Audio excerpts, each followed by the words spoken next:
अस्सलामुअलैकुम।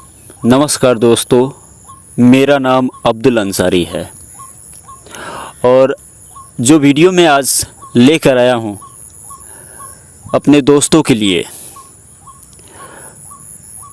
साधकों के लिए, अगर इसे ध्यानपूर्वक आपने मेरी बातों को अगर गौर से सुन लिया और इसे अपने दिमाग में अगर आपने रख लिया तो आपको ये पता लग जाएगा कि जप तप और अनुष्ठान से क्या हासिल होगा आपको।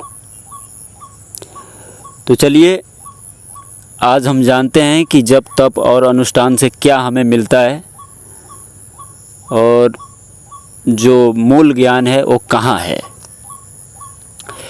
देखिए, जप और तप और हवन से क्या मिलता है? तो हमें सिद्धि मिलती है, केवल सिद्धि और कुछ नहीं।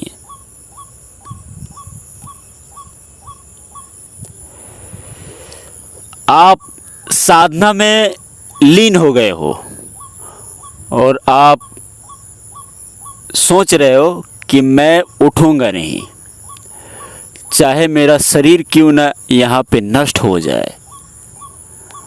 अपने शरीर को आप गला रहे हो, तपा रहे हो, फिर भी आप साधना में बहुत ज़्यादा लीन हो रहे हो और आप का जो मन है वो बिल्कुल भी रुकता नहीं है। तो समझ लो आप कि अभी आपका काम बनने वाला है नहीं। इससे केवल आपको सिद्धि मिलेगी। जब तप से सिद्धि मिलती है, क्योंकि इस शरीर को गलाओगे तो ऊपर में भी जो गतिविधि है वो खराब होने लगती है। तो उससे आपको सिद्धि मिल जाती है और हम लोग क्या समझते हैं कि हमारी साधना बिल्कुल सही जा रही है और सिद्धि में इंसान फंस के सोचता है कि मेरा तो कल्याण हो ही जाएगा। और हवन से क्या मिलता है हमें?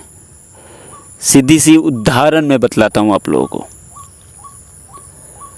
अगर आपके घर पे रोज़ कोई भिखारी आए या रोज़ कोई आपके घर पे भूखा दुखा आए और आपसे वो रोज़ मांगता है, मुझे खाना दो, आप मुझे खाना चाहिए, मुझे बहुत ज़्यादा भूख लगी है, और उसकी बात आप समझ नहीं पा रहे हो कि ये क्या कह रहा है, तो आप कैसे दोगे? तो उसी तरह है हवन से। जितनी भी रूह सोल आत्माएं हैं, हवन से उनका पेट भरता है। तो पेट भरता है तो वो आपको दुआएं देती हैं, आप पे वो हावी नहीं होती हैं, तो आपको बहुत सारे लाभ मिलना शुरू हो जाता है। तो ये तो केवल सिद्धि है और कुछ नहीं है। अगर जब तक आप अपने अंदर नहीं झांकोगे, अंदर नहीं उतरोगे, जब तक कुछ मिलने वाला है नहीं। मैं एक छोटी सी कहानी सुनाता हूँ, समझने वाले इंसान समझ जाएंगे। एक इंसान के पास में 4-5 तोता था। अब तोतों को उसने रटा दिया। अब उस तोते को उस इंसान ने क्या रटा दिया कि शिकारी आएगा, जाल फेंकेगा, दाना डालेगा, फंसना मत।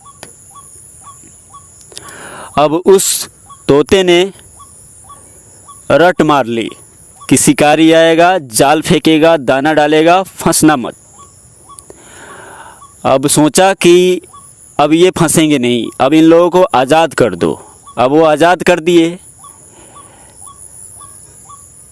अब पेड़ पे बैठे थे, अब शिकारी आया तो शिकारी को देखकर उन तोतों ने कहना शुरू कर दिया कि शिकारी आएगा, जाल फेंकेगा, दाना डालेगा, फंसना मत।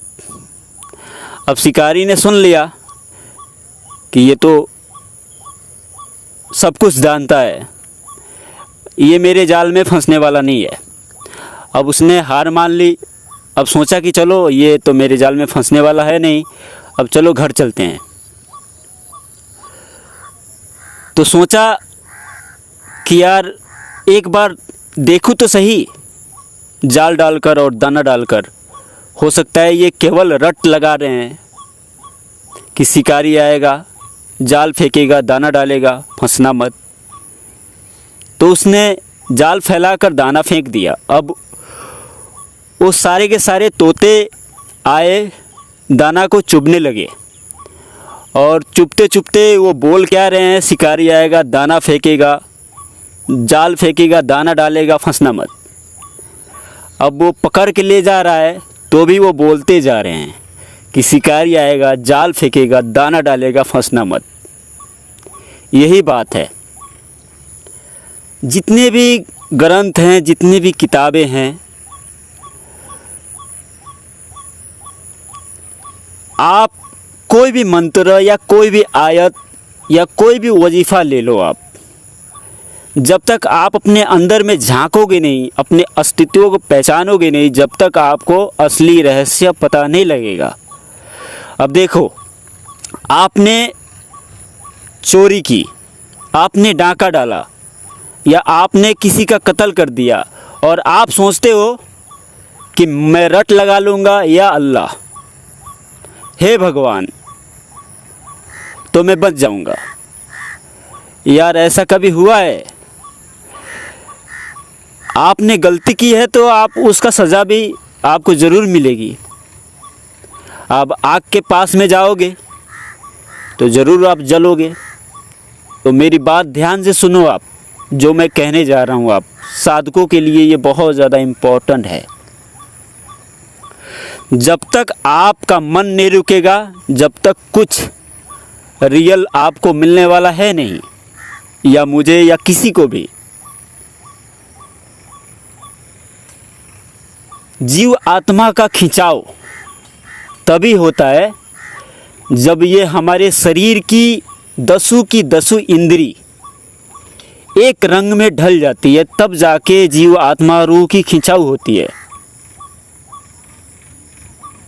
तब जाके ये पर्दा खुलता है। तो समझने वाले मेरे भाई समझ गए होंगे। और